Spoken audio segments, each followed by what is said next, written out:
leadership ng Congress.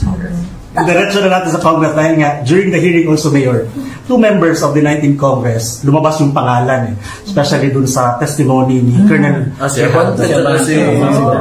ito si Congressman Benny Abante and Congressman Dan Fernandez. Allegedly, according to Colonel Grijaldo, tried to influence Grijaldo's statement during the Quadcom. So, but dininay naman ni Congressman Fernandez and Abante na their intentions yan. But kayo ba, Joey Justice, Mayor, maniniwala ba kayo? Kanino ba kayo maniniwala? Ako? Yes. Tingin ko, maniniwala ako doon sa police kasi yung sinabi niya would do him more harm than good. So, ibig sabihin nun, kahit masasaktan siya or pangit yung kalalabasan ng sinabi niya lang talaga, probably kasi kailangan niya talagang sabihin and yun yung totoo. Kasi ito naman yung dalawang congressman magde-deny, it will do them more good than harm.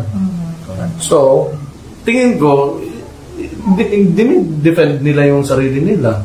Dinidepensahan nila yung sarili nila. So, kung yan lang yung, kasi kung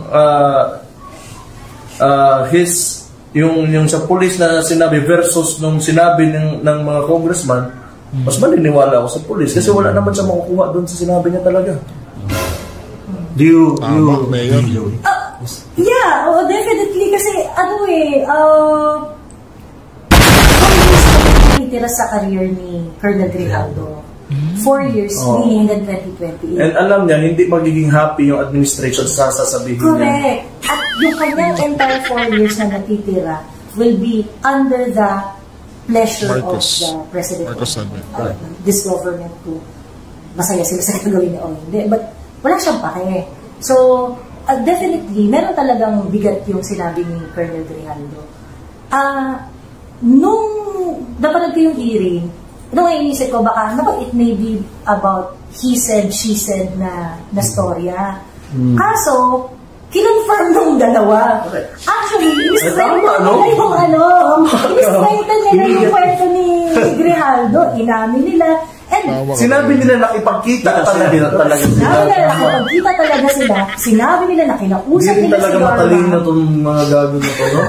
Sinabi nila na kinausap nila si Colonel Grijaldo dahil nakausap nila si Garma prior and they wanted to quote-unquote vet the statement of Garma. Tama, kinonfirm nila. Yeah, so ang tanong, why do you have to do that clandestinely?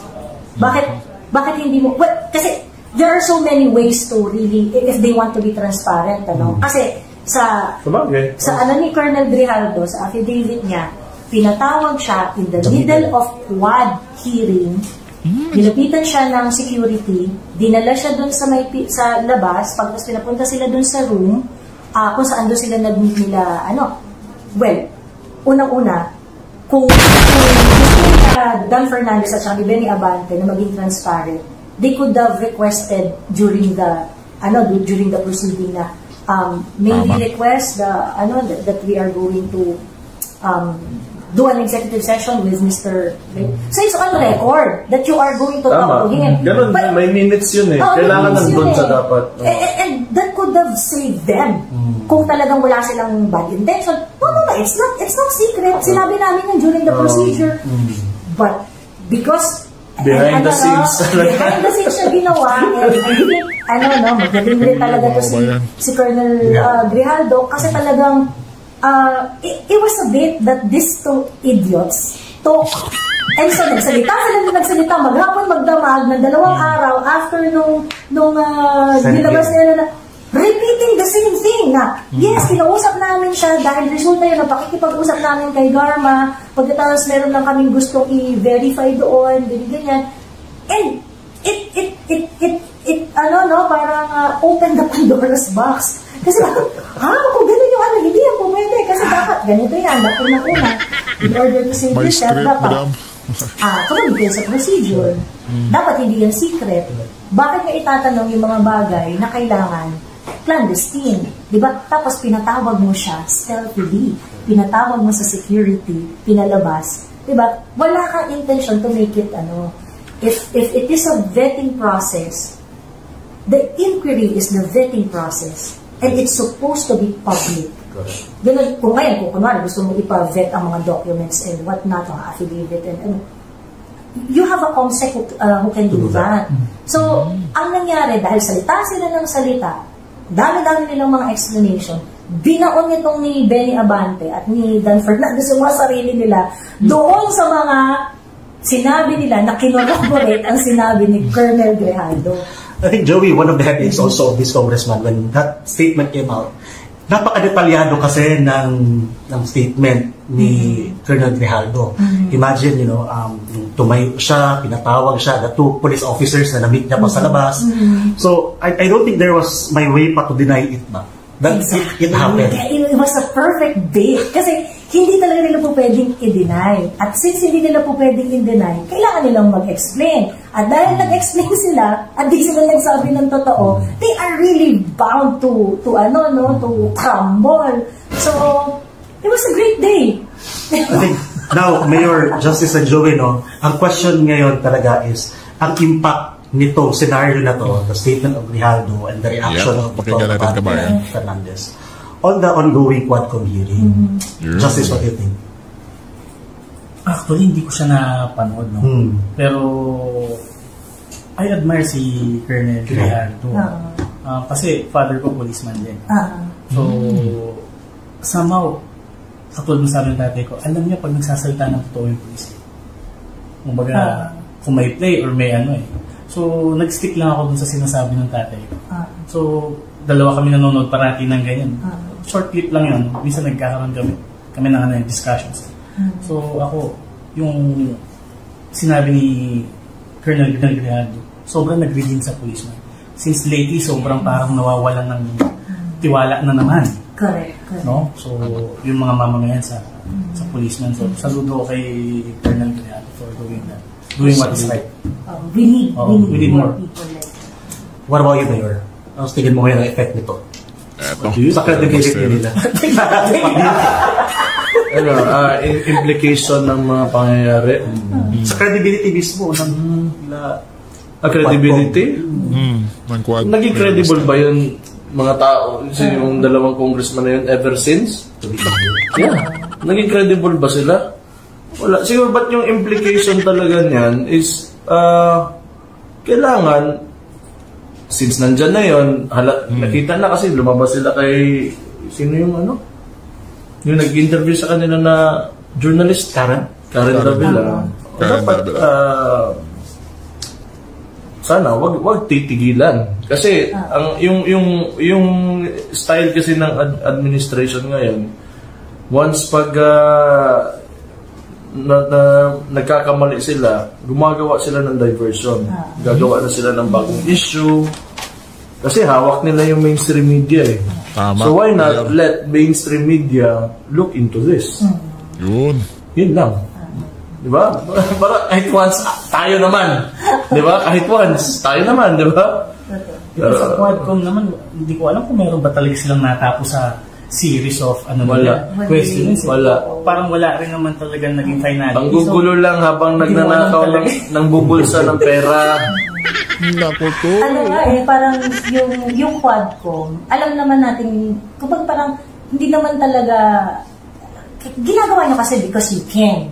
Diba? Kasi nag-decide kayo, nagkaisa kayo na pwede nyo gawin. Di man talaga namin kayo mapipigil dahil trip nyo yan. Pero, ang hindi nila na-realize na darating yung point na ganito. And to the point na irreversible na yung magiging tama doon sa integridad nung committee na yon. Now, after Grijaldo's affidavit, how are you going to sell your gusto namin ang human rights, poro, at saka diba? Sino naman niniwala sa inyo? I'm pretty sure hindi lang si Colonel Grijaldo ang ginawa nila ng gano'n. I'm pretty sure hindi lang. Sigurado ako, blackmail lang talaga yung ginawa nitong administrasyon na to. At yun nga yung inamin din. Nanood ba kayo ng Godfather? Sinabi ni Don Corleone, I'll make you an offer you can't refuse. Yeah, diba? So you accept money or I'll destroy you. Diba? Kasi malakas manakot tong mga ano eh. Tuwad ko. Ang sagot nga ni I think it was Abante who said referring to Grijaldo na why would you believe now a killer? Referring to him kasi killer daw. Pero ang question din ng mga tao, why did you invite him as a resource person? Diba? I think yun na yung indication na sobrang bad no explanation na binigay nila na si Miss Karen Davila can actually demolish them simply by using basic logic. Sige. Killer, okay. Balik tayo sa killer. Yung ano kasi, human rights, ano yan eh, Western thought yan eh. Diba? Human rights. That's Western thought. Tapos ngayon, may problema yung mga usually the LP people and those on that camp about killing. Sino ba yung number one talaga na warmonger sa mundo? Eto, US. Nako po. Diba?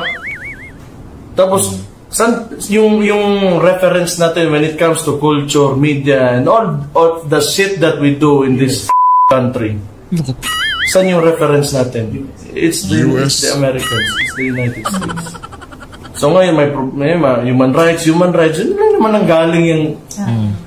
And yet, sino yung nagpapalaganap ng gera sa buong mundo? Nagugulang ako US. Sino ba dapat ang protektahan?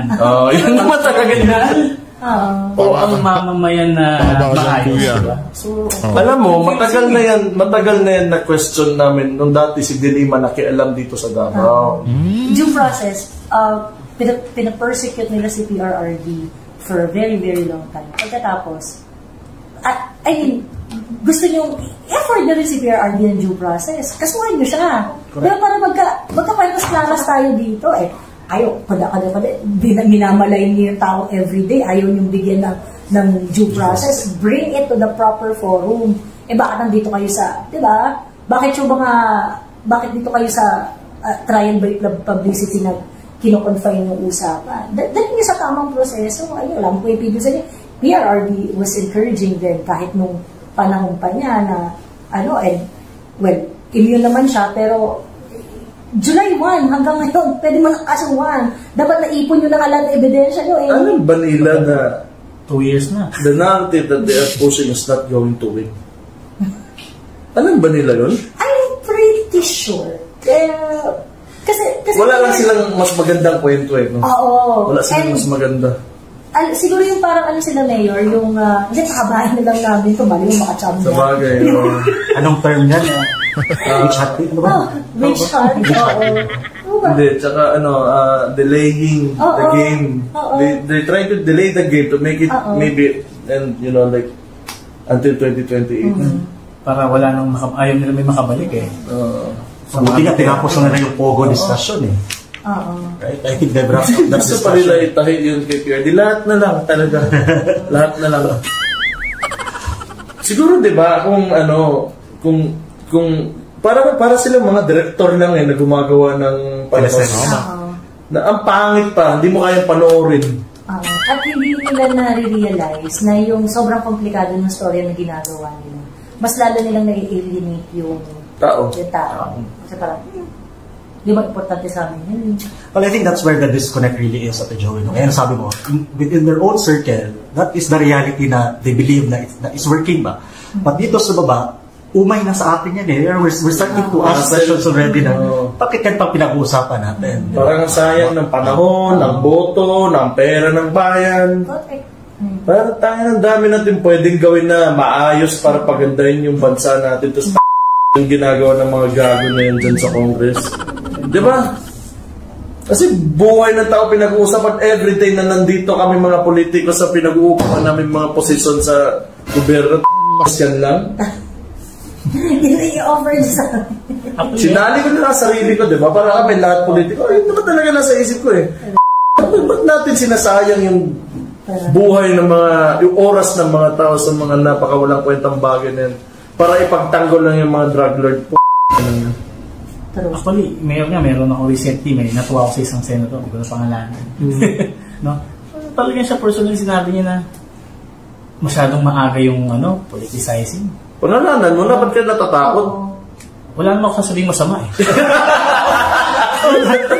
Hindi, para makita. Hindi, para JB. Napapress na tayo. Napapress ko siya recently. Makulit din yun si JB. Tignan natin to. Walang mapapala. Kumbaga, somehow, pumurot siguro sa puso niya na mas importante tulungan natin yung sambayan ng Pilipino. Re-electionist ba siya? Hindi. Pero sinabi niya nun, okay, di ba? That was a very good point. Sa bagay. Yun na nga, di ba? Yung sinasabi ko. More senators sana magising lahat. Pero yung mga tiga-Congress, matulog na lang kayo. Parang putting niya 2.5 years into the administration, we're already throwing shit with each other. Well, in fact, pwede naman yan. Last year na lang. 27. Kahit nga dito sa Davao, let's say, recently, bago lang natapos yung barangay elections, sinasabi ko naman sa mga tao, tapos na yung election, tumahimik na kayo lahat, magtrabaho tayo. Diba? Tapos sunod election, doon na tayo. Sige, kahit magsiraan tayo, walang problema yan. Ganoon naman politika eh. Pero, while na wala pa namang election, wala pang campaign period. Ito na agad. And ilang years yung ginugugol nila para manira lang. Sobrang nakakawalang gana kasi bago lang rin ako sa politika, pumasok ako 2019. Siyempre, inspired ako kasi kahit naman na tatay ko yung si PRD, pero siyempre tinitingnan ko rin siya as a government official and a worker. So ako, pumasok ako, ganito yung gobyerno natin, tutulong ako. Pero pag itong gobyerno na to, mananatili, naaalis talaga ako. Hindi ko kaya, kasi pag nasa gobyerno, sakripisyo ka talaga dyan. Yung taba-taba ako na, puti na yung buhok ko. Buti nga ikaw, may buhok to. Handaan tayo sa taba. Seryoso talaga. Seryoso. ikaw kukunin talaga yung best years mo eh. Kung ganun naman lang, sana worth it. Yung mga... Pag nagsaserve ka talaga. Totoo yan. Anyway, balikan ko na yung kay Colonel Grijaldo and the PNP as an institution. So, ikaw, you mentioned yung father mo, Justice, police, no? So, eto, kasi Mayor, ang PNP ngayon, nagdadrag na talaga sa usaping ito ba? So, ikaw, Justice, what do you think is the impact nito ngayon sa PNP organization? Yung pagsabi talaga ni Grijaldo, tingin ko maririnig din talaga yung policeman kasi there's a few people na yung policeman rather na meron pang guts, lumaban at magsabi ng totoo, no? Hindi yung parang maging boy toy lang or laruan o puppet ng politiko. So tingin ko ginawa niya na lang talaga yung tama kasi andun yung isang leader talaga na yun na nga, sabi may honor eh. I truly believe that these policemen may mga tao talaga dyan na nasa puso talaga ang serbisyo sa tao. Meron yan. Wala lang magawa. Marami yan. Marami lang din, may mga ambisyoso lang din talaga na gusto maging general. May as long as talaga may mga bayaran. Gusto ng promo, may mga bayaran. Hindi magandang motibo at hindi magandang interest. Sana mas marami pang ma-inspire dun sa ginawa ni Colonel Grijaldo, no? Na hindi takot to tell the truth. Kaya nga, I hope yung mga nakapanood at yung nakakaalam ng issue, let us show love to Colonel Grijaldo para, other kung ipitin yun, wala yung sweldo, magdadagdag ako. Sabihan niyo ako, ha? Mag-aambag ako. May parang na yata, in-NBI na yata. Talaga? Pagpasahan natin. Kukunin ko sa sweldo ni Justice. Wala nga ako sweldo. Wala nga sweldo, mabunan mo ba? Ambag daw kasi Justice. Hindi, ambag ako. But then, let's make it a real thing. Yeah. dapat gawin talaga natin yung pag inipit yung si Grijaldo, padala natin ng yung pamilya. Ng lahat, pagkain, Correct, pera, correct. tuition ng mga anak. Correct. Tama. Gawin talaga natin. Pakita natin na kahit malit lang kami, lalaban kami. And doon natin pakita yung how we fight, di ba? Na hindi kayo papabayaan nung segment of this population pag gumawa kayo ng tama. Yun. And so other people may be inspired them to do the right thing. Medyo emotional. You know what struck to the viewers, Joey, when he was asked, bakit ka tumanggi? No, or bakit ka nagsalita? Ang statement niya is, he was offended. He was offended dun sa dalawang congressman. Who tried to tell him what to do. And I think, sino ba naman di ma-offend sa drugs on war? Drugs on war nga lang alam, tapos may gana pa na, siyempre mga career people yan na nasa PNP. Pinaghirapan nila kung anong Pinaghirapan nila yan. Hindi ka tulad yan, bumoto na, nag-vote lang, baka nanalo. Magkaibang istorya kasi. Pera lang yung pinano may bucket lang na Ito Pilipinas siguro, ito sa Davao, medyo okay kasi talaga yung Davao, very well informed when it comes to vote buying, so medyo hindi talaga gana yan dito. But just for once, ito sanang Pilipinas ba? Try nyo lang na tumanggap kayo pero piliin nyo yung tingin nyo na makakatulong talaga sa lugar nyo.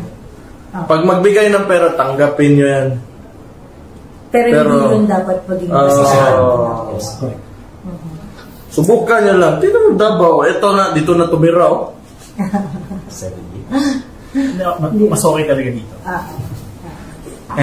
And I think Mayor and Joey and Justice, one of the most evident things also na lumabas doon sa hearing is PRRD's love and concern sa men in uniform. I think he was reiterating that. Do you agree, Joey? Yeah, I think so. Yung pagmamahal ni PRRD sa men in uniform, nakikita niya kasi kung gaano ka-importante yung role ng isang malakas at may integridad na men in uniform sa nation building. Tama. Because, kasi kung wala sila, wala rin naman talaga mangyayari. Sila yung gagalaw. Correct. And, ang tawag dito, paulit-ulit sinasabi ni PRRD, it reflects din sa mga uri ng pag-iisip ni Inday, ni Mayor, na everything starts with peace and order. Wala kang magagawa kapag walang peace and order. And you can only... That's number one. That's number one. And you can only achieve that if you have strong, honorable, and brave men in uniform. Diba? So, bakit yung hindi kasi nila naiisip, yung ganitong ginagawa nila, na ginagawa nilang tuta, ginagawa nilang utosan tong mga ang hindi kasi nila gets, itong mga to, nag-aral to sa pagka-police, nag-training ito ng mga matindi talaga. And kung ano man yung mga rango nila, pumasa pa ng board. Based on merits yon, pinaghirapan. Hindi lang yung binibigay just because pinaghirapan nila yon, in-earn nila yon, yung mga title na yon. So, what they fail to understand is, you cannot just use these guys na utos-utusan mo lang, ito sasabihin mo That's really insulting. So kaya yung statement ni Colonel Grijaldo na kasi na-offend ako, it is actually a very heavy statement in a sense na may prinsipyo kasi ako. Di ba? May prinsipyo ako. Kaya yung mga ganitong bagay is unacceptable to me. Na, hindi yan yung trabaho ko, hindi yan yung mandato ko, hindi yan yung my job is to serve and protect the people. And that alone, sinabi na that he was offended, then I would believe him. Correct. You see, if I was in his shoes, then I would feel the same. Strategy Mayor, siyempre itong mga tao na to nag-aral for years. Nagpasa ng board, rigid yung training. Tapos continuous learning yan habang napopromote. Tapos tsaka pahirapan talaga dyan, diba? Tapos, utusan na ng congressman na ano ulit yung tinapos mo, or I don't know. Kasi biro mo para maging pulis ka, sobrang hirap ng pagdadaanan mo. Pero para maging congressman ka, read, write, Parang nakaka-degrade. Kaya siya na-offend. Kasi in a way siguro, degrade is, care nila ko eh. Para liit ng tingin ng mga congressman sa kanya. May matindi pa dun, Sir Justice. Yung their entire career, they are under the pain of being sued in the while doing their duty. So, kumbaga parang, pinaghirapan mo na nga. Pagkatapos yung pag-maintain mo pa nung iyong professional career, yung police career, ang sobrang hirap nun na makarating ka hanggang retirement. Kasi, biro mo, the entire time, kung kunwari 30 years yung career mo, 30 years ka rin under scrutiny kasi one wrong move. Diba? Matatanggal ka. Matatanggal ka, kakasuhan ka, and things like that. Kawawa talaga, mamay. Don't treat them like tuta nyo na, utos-utusan nyo lang na Saka yung paa niyan talaga nakalubog yung isa sa hukay. So, napakahirap ng trabaho ng police. Tapos, before, bago pa kay PRRD, di ba, ang liit ng sweldo nila. SG-11 nata. If I'm correct, no? Pero, thankful nung dumating si PRRD, nag-double. Pero sa akin, tama rin naman. Kung ako siguro, police ako, tapos yun yung sweldo ko, huwag na lang. How can I serve and protect kung ang sweldo ko, Diyos ko, di nga makabuhay ng pamilya. Mag-ahapol ka ng mga criminal, di ba? Napakahasal na trabaho. SG-11, uy, 11 mil lang yung sweldo ko, makikipagbarilan ako. Di ba? Di ba namin? Tama. And I think what's really interesting here now, as a taxpayer, as a Filipino citizen, I think it's good to emphasize yung point ni Senator Bato. I think it was him who mentioned now. He's asking now, the PNP Chief, General Marbil, here is your police officer who is in this situation, ano ngayon ang sasabihin mo? Diba? And I think it's also the same question we should ask their commander-in-chief siguro, no? Na you have this tao mo, inagrabyado, according to him. What are you going